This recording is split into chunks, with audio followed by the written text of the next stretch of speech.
Hey guys, my name's Sam. Welcome to PrepMedic. Long time no see. It's been kind of a wild ride the last couple weeks. As you can see, I'm not in my normal studio. I am actually in a completely new studio. My wife and I are moving again. It's all good things. We just moved a couple hours north. I'm keeping my same job.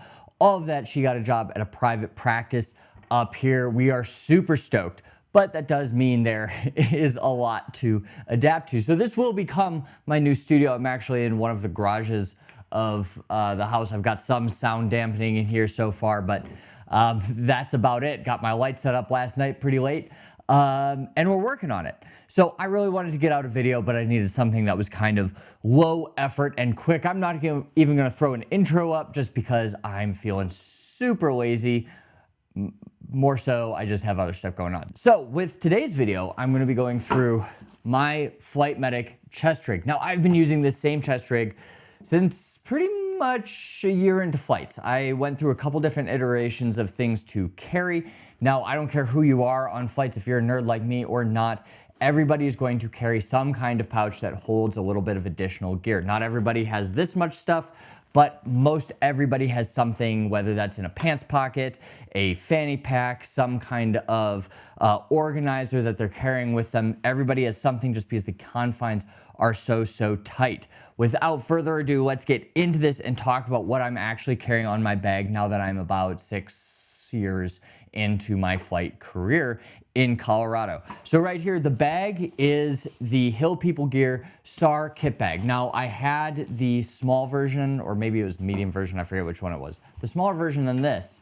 For a while, I had a couple experiences that made me put a little bit more into it, so I went back to the regular size. Now it's in gray because our uniforms are in gray, and I like things to look good regardless. I've got a name tag on the front for identification. I got this one from Patch Panel. I don't even have an affiliate link with them anymore, but they do make a good product regardless. Now on the front, I have a Surefire Sidewinder. Now I've had a number of different things on the front. There's a couple things I want to add to this that aren't quite ready that I'll talk about. But one thing that I was always lacking, especially at night, was light. Now I carry a headlamp in my pocket. It's another Surefire light. It's basically the Sidewinder without this battery compartment down here.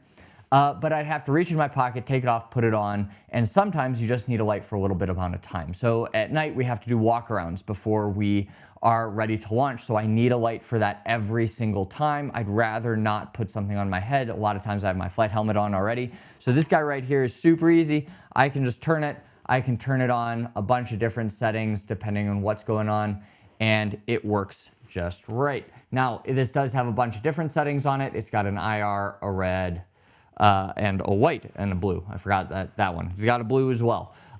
So it allows me to function in a couple different environments. If we are in flight, obviously we can't have white light, so I can turn this to a red or blue, and it's not going to bloom out our night vision goggles. Now at the bottom of the kit, two very important things. I've got a tourniquet that I've never used, never taken out of this case. This is in the Crow Medical tourniquet holder. I like it because it provides some protection, but still easy to get out. It's just something that if I had to get it in flight, which I actually have had to get a tourniquet in flight, it is hard to reach into that bag and dig through it and get it and apply it to the patient. It's much easier just to have it right on this bag, ready to go. And this is going to be kind of a reoccurring theme. Nothing in here is something that I don't carry either somewhere else on my persons or in the helicopter. Now at the bottom, tape. Tape's the most important thing that I think I carry. Now with tape, I can, tape up extra IV tubings. A lot of times we have these patients with, 3 to all the way up to like 7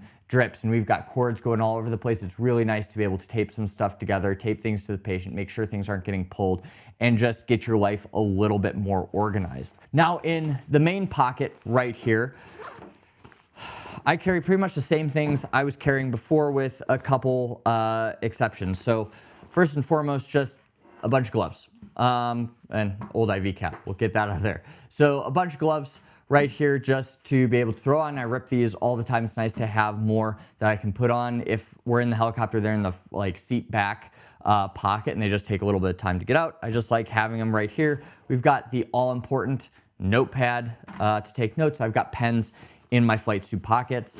I have a quick reference guide. It's a little bit outdated, but there's still a couple things I like in here. So like We're looking at waveforms for, balloon pumps if I want a refresher on that. Look at like normal values of labs, that kind of thing. It's really nice to have a quick reference because ultimately you can't memorize everything. Now, on this side, I've got a couple different things. So first and foremost, I've got my old syringe organizer right here. This is something I made out of flush caps.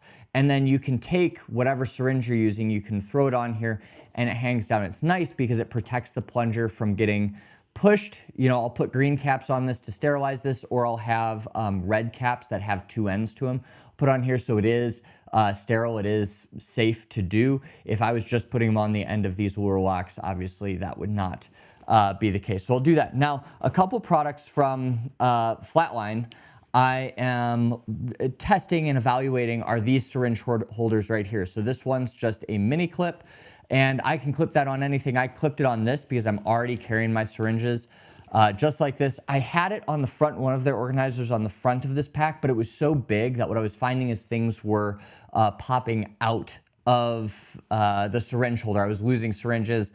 I had even flushed a thing of ketamine onto the ground at one point because I hit it. So it stood out just a little bit too far. I've tried another organizer right here. It didn't work. I emailed the company, talked to them about it, and they're coming out with a version 2 to fix my issues. So I'm really hopeful for that. But again, it's really nice to have the ability to carry syringes with you that are full, because a lot of times we're prepping for RSI, we're prepping for blood admin, we've got our TXA, our calcium, whatever it is, drawn up, ready to go, so we don't have to waste time. But obviously, I don't want to just throw that in my pocket. I want something that's going to carry it safely for the remainder of the call. Or like even if, hey, I'm given a lot of fentanyl or something like that in flight, I can have one of those syringes pre-drawn, ready to go, so we're not getting behind the 8-ball when the patient actually needs those medications. Now, coming into the main pocket of the kit, and this has changed a lot and also simultaneously hasn't. So this is kind of a must-have, in any kind of critical care environment. I've got a lot of different syringes. I like having them organized. I know these are my smallest, my 1cc syringes over here, and these are my biggest, my 10 cc's. And then I'm also carrying an epi flush. So this is a push dose epi. Every ml in this is 10 micrograms of epi. So it's a great bridge to pressors.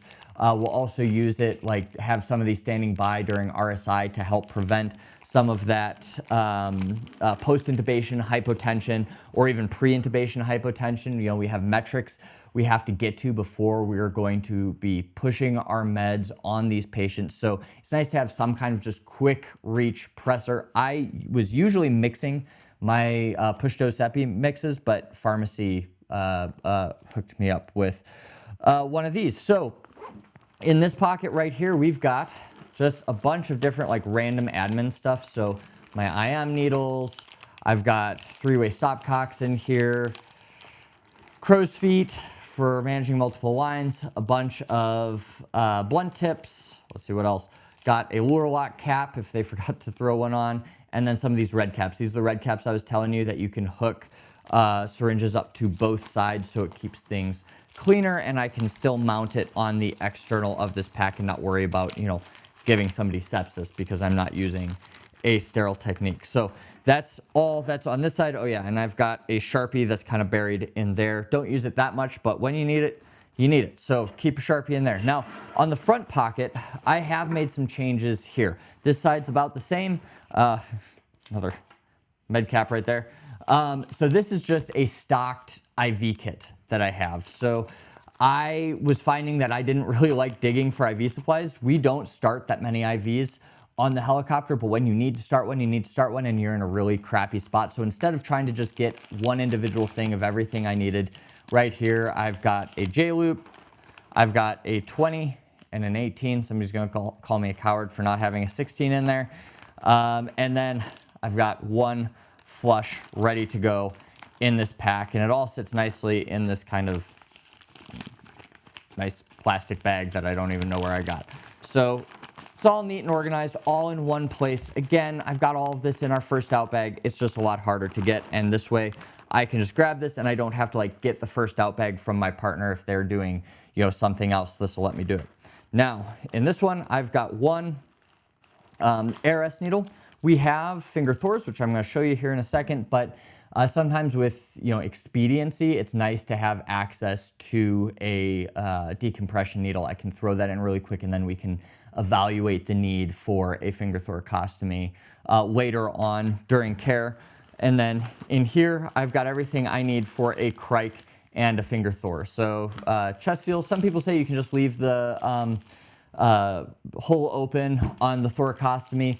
That's not what we do, so I don't do it because that's not what our protocol says to do. So right here, I've got a North American Rescue tube for a cricothyrotomy, a surgical cricothyrotomy. I have a scalpel, and this can be used for the finger Thor as well as the cricothyrotomy. And then I have my curved Kellys right here, or peen forceps, I believe they're called. And this is just for that blunt dissection down into the chest. I have a video on finger thoracostomies if you want to check that out. So have all of these right in the front pocket, easy to access, like one of those things that we don't use that often. I haven't done a surgical cric on somebody in a hot minute, but the finger Thors becoming more and more popular, and we're doing more and more of them first line. Again, it's nice to have the stuff there. We have a kit from North American Rescue.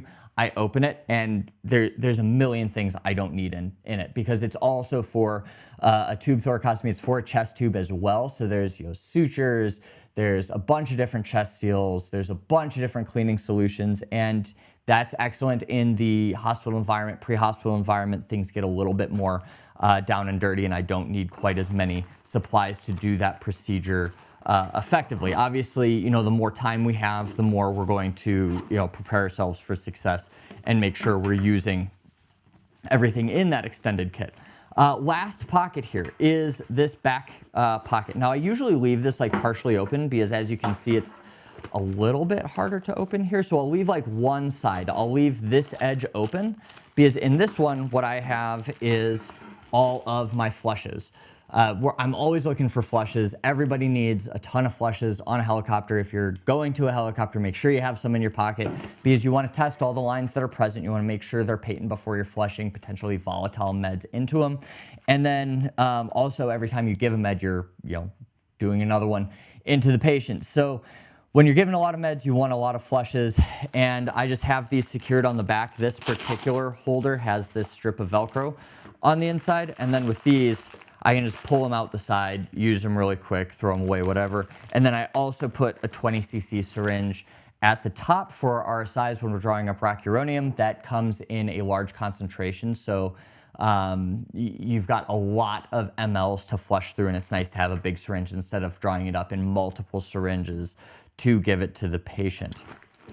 And that is all I'm carrying here. Now on my persons, again, I've got a lot of different things. Got a survival kit in the pocket, trauma shears. I've got some more curved Kellys on their tube clamp. I'm carrying my headlamp. I've got a pen, another notepad, a knife, a multi-tool, things like that I'm also using. What I found with this guy is periodically in the middle of summer, if we're going on an IFT, I will not throw this on if it's just getting beastly hot. So I want to have enough stuff to function in my pockets as well. That being said, more and more I've started to rely on this pack. I've started to really learn where things are and to utilize it to its fullest extent. So I've been using it more. Now, that's a piece of advice I give to anybody in any kind of public safety that is using different gear, is stick with your gear for a little while before you're just totally changing it up to something different. Now, I do that a lot. I change things up.